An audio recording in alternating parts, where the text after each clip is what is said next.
বিএনপির মহাসচিব মির্জা ফখরুল ইসলাম আলমগীর তিনি বলেছেন যে রাজনীতির সাথে কোরআনের কোনো সম্পর্ক নেই। নাউজুবিল্লাহ। এই কথা কোনো মুসলিম যখন বলে যে রাজনীতির সাথে কোরআনের কোনো সম্পর্ক নাই, তখন তার ইমান সাথে সাথে একেবারে জাহান্নামে ডেকে চলে যায়, ওর ইমান থাকে না। আমি চিন্তা করলাম, এত বড় দলের নেতা অথচ ইসলাম সম্পর্কে এত অজ্ঞতা, আহারে, এটা বড় দুঃখ। ওদিকে রাজশাহীর আর একজন নেতা, উনি আবার বলতেছেন যে হযরত ওমর ইবনে খাত্তাবের পরে একমাত্র মুসলিম নেতা, সৎ, যোগ্য, সঠিক নেতা মরহুম জিয়াউর রহমান, মরহুম শহীদ জিয়াউর রহমান। আমি সেই নেতাকে বলতে চাই, এত ইতিহাসে কাঁচা হলে চলবে না। হযরত ওমর ইবনে খাত্তাবের পরে হযরত আলী, হযরত ওসমান, তারা কি মরহুম শহীদ জিয়াউর রহমানের চেয়ে ছোট ছিলেন, কমা ছিলেন? আপনি হযরত ওমরের পরে স্থান দিয়ে দিলেন আমার প্রেসিডেন্ট শহীদ জিয়াউর রহমানকে, অথচ প্রেসিডেন্ট জিয়াউর রহমান সাহেব তিনি কি হযরত ওসমানের চেয়ে বেশি দামি ছিলেন? হযরত আলীর চেয়ে বেশি দামি ছিলেন? হযরত মুআবিয়ার থেকে বেশি দামি ছিলেন? মানে এরা গাঞ্জা খায় ঠিক, কিন্তু সবই মেয়াদোত্তীর্ণ গাঞ্জা খায়। তার ইফেক্টে আজ আমরা গোটা জাতি হতাশায় পড়ে গেছি। হযরত ওসমান রাদিয়াল্লাহু, হযরত আলী রাদিয়াল্লাহু, খলিফা ওমর ইবনে আব্দুল আজিজ, সালাউদ্দিন আইয়ুবী, উমাইয়া খিলাফত, আব্বাসী খিলাফত, ফাতেহ খিলাফত, আইয়ুবী সাম্রাজ্য, মামলুক সালতানাত, তুঘলক, সৈয়দ, লুদি, মুঘল বংশের সহ মুসলিম বিশ্বের অনেক নেতাই ছিলেন উমরের পরে সৎ ও যোগ্য শাসক। ইসলামের ইতিহাসগুলো একটু পড়ার দরকার। নেতা খালি রাজনীতি করলে হবে না, খালি রাজনীতি করলে হবে না, ইসলামের ইতিহাসগুলো পড়ার দরকার। তো যাই হোক, মির্জা ফখরুল ইসলাম আলমগীর আমাদের উপরে প্রশ্ন ছুড়ে দিয়েছেন। তিনি ঘোষণা দিয়ে দিয়েছেন, প্রশ্ন ছুড়া বলা যায় না, ঘোষণা দিয়েছেন কোরআনের সাথে রাজনীতির কোনো সম্পর্ক নেই। অথচ কোরআন পুরোটাই রাজনীতি। রাজনীতির সাথে কোরআনের সম্পর্ক যদি না থাকতো, তো মদিনার রাষ্ট্রপতি মুহাম্মদ সাল্লাল্লাহু আলাইহি ওয়াসাল্লাম কেমনে হলেন? তার মৃত্যুর পরে তার চারজন খলিফা, তার চারজন সাহাবী কেমনে খলিফা হলেন? বলেন, আমাকে বোঝান। যাই হোক, আসুন আমরা কোরআনের মধ্যে রাজনীতি আছে কিনা একটু খুঁজে দেখি। রাজনীতির মূল উদ্দেশ্য কি? অন্যায়, অত্যাচার, জুলুম, নির্যাতনকে পরাভূত করে ন্যায় আর ইনসাফ প্রতিষ্ঠিত করা, তাই তো? পৃথিবীর সমস্ত রাজনীতির মূল উদ্দেশ্যই হচ্ছে সকল প্রকার অন্যায়, জুলুম, অত্যাচার, নির্যাতন, নিপীড়ন এগুলোকে বনবাসে দিয়া, এগুলোকে শেষ করে দিয়া ন্যায় আর ইনসাফ প্রতিষ্ঠিত করা, এটাই হলো রাজনীতির উদ্দেশ্য। আর রাজনীতির উদ্দেশ্য যদি এটাই হয়ে থাকে, কোরআন কি বলছে শুনেন। কোরআনুল কারীম আল্লাহ রাব্বুল আলামিন বলছেন সূরা নাহল 16 নম্বর সূরা 90 নম্বর আয়াত আল্লাহ পাক বলছেন, ইন্নাল্লাহা ইয়া'মুরু বিল আদল। আল্লাহ বলেন, নিশ্চয় আল্লাহ রাব্বুল আলামিন তোমাদের প্রতি নির্দেশ করছেন তোমরা সমাজে ন্যায় প্রতিষ্ঠিত করো, ইনসাফ প্রতিষ্ঠিত করো। রাজনীতির উদ্দেশ্য যদি ইনসাফ হয়, ন্যায় প্রতিষ্ঠিত করা হয়, সেই ন্যায় আর ইনসাফ প্রতিষ্ঠার কথাই কোরআন বলতেছে সূরা নাহল 90 নম্বর আয়াত। আমি মির্জা ফখরুল ইসলাম আলমগীরকে বলবো, রাজনীতির উদ্দেশ্য যদি ইনসাফ প্রতিষ্ঠা করা হয়, পেট পূজা করা না হয়, পেট ভরা না হয়, নিজের পকেট ভর্তি না হয়, বরং ইনসাফ প্রতিষ্ঠা করা হয়, সেই ইনসাফ প্রতিষ্ঠা করা ইসলামে ফরজ, ঠিক কিনা? ইসলামে ফরজ।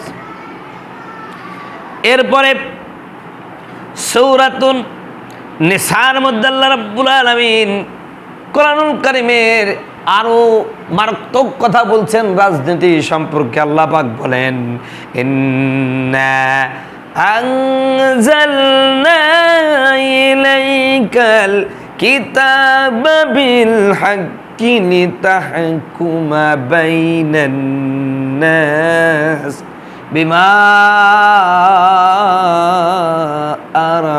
আরাকাল্লাহ। আল্লাহু আকবার।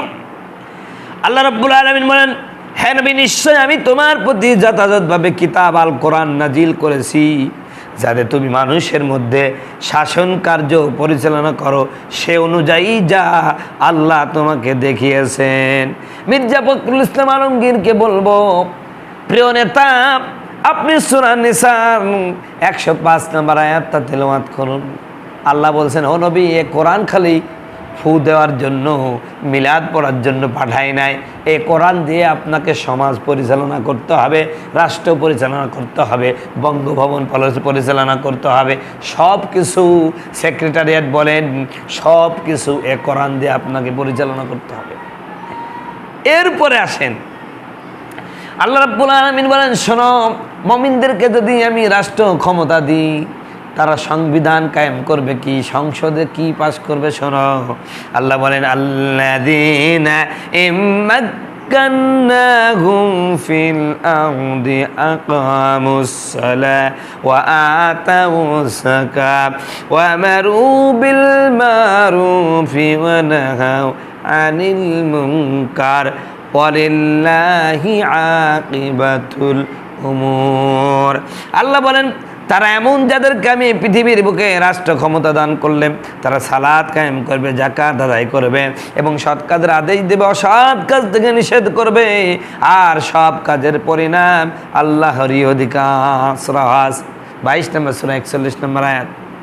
যদি রাষ্ট্র ক্ষমতা থেকে কোরআনকে বিচ্ছিন্ন করা হয়, সেক্ষেত্রে কোরআনকে আঁকড়ে ধরতে হবে, নিজের জীবন বাজি রেখে হলেও কোরআনের শাসন ব্যবস্থা কায়েম করার জন্য রাজনৈতিক কর্মতৎপরতা চালিয়ে যেতে হবে।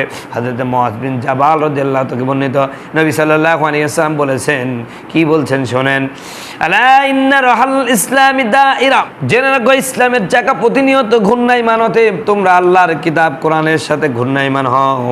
মনে রাখবে, আল্লাহর কিতাব আল কোরআন ও শাসন ক্ষমতা উভয় চিরে বিচ্ছিন্ন হয়ে পড়বে। তবে সাবধান, তোমরা কোরআনের সঙ্গ ত্যাগ করবে না। ভবিষ্যতে এমন সব ব্যক্তি তোমাদের শাসক হয়ে বসবে যারা তোমাদের ওপর কোরআন বিরোধী শাসন ফয়সালা প্রতিষ্ঠা করবে। তোমরা যদি তাদের মেনে চলো, তবে তারা তোমাদেরকে পথভ্রষ্ট করবে, আর যদি তোমরা তাদের অমান্য করো, তোমাদের মৃত্যুর মুখে ঠিক নিক্ষেপ করবে। সাহাবীগণ জিজ্ঞাসা করলেন, হে আল্লাহর রাসূল সাল্লাল্লাহু আলাইহি সাল্লাম, তখন আমরা কি করব? জবাবে রাসূলুল্লাহ সাল্লাল্লাহু আলাইহি সাল্লাম বলেন, তোমরা তাই করবে যা হযরত ঈসা আলাইহিস সালামের সাথীরা করেছেন। তাদেরকে করাত দিয়ে দীর্ণ করা হয়েছে, তারা শূলিবিদ্ধ হয়েছেন, তবু আল্লাহর নাফরমানি করেননি। কেননা আল্লাহর নাফরমানিতে লিপ্ত জীবনের চেয়ে আল্লাহর আনুগত্যের মধ্যে মৃত্যুবরণ করা অনেক উত্তম। তারপরে নেফিল মুজাবুল কাবির 20 নম্বর খণ্ড 90 নম্বর পৃষ্ঠায় 172 নম্বর হাদিস, মুজামুস সগীর 2 নম্বর খণ্ড 42 নম্বর পৃষ্ঠা, হিলিয়াতুল আউলিয়া 5 নম্বর খণ্ড 165 নম্বর পৃষ্ঠা, মাজমাউজ জাওয়ায়েদ 5 নম্বর খণ্ড 241 নম্বর পৃষ্ঠা।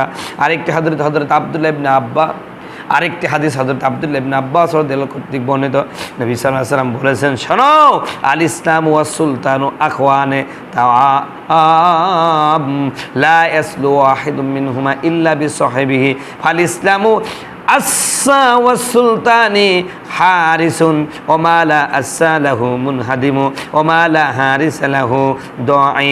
ইসলাম ও রাষ্ট্র ব্যবস্থা দুই সহোদর ভাইয়ের ন্যায়। ইসলাম আর রাষ্ট্র ব্যবস্থা এরা দুইজন আপন ভাইয়ের মতন, তাদের একজন অপরজনকে ছাড়া সংশোধন পরিপূর্ণ হতে পারে না। উদাহরণস্বরূপ বলা যায়, ইসলাম হচ্ছে কোনো অট্টালিকার ভিত, আর রাষ্ট্রশক্তি তার পাহারাদার। যে অট্টালিকার ভিত নেই তা যেমন পড়ে যেতে বাধ্য, তেমনি যার পাহারাদার বা রক্ষক নেই তাও ধ্বংস হয়ে যেতে বাধ্য। সুতরাং এই আলোচনার দ্বারা বোঝা গেল কোরআনের সাথে রাজনীতির সম্পর্ক আপন ভাইয়ের মতন। অতএব এত কিছু জানার পরও যারা বলবে কোরআনের সাথে রাজনীতির কোনো সম্পর্ক নাই, আসলে ওদের সাথে কোনো ইসলামের সম্পর্ক নাই। যারা কোরআনের সাথে রাজনীতির সম্পর্ক নাই এই কথা বলে, আসলে এদের সাথে ইসলামের কোনো সম্পর্ক নাই, মুসলমানের কোনো সম্পর্ক নাই। ওরা মুসলমান না, মুসলমান হলে এই কথা বলতেই পারে না।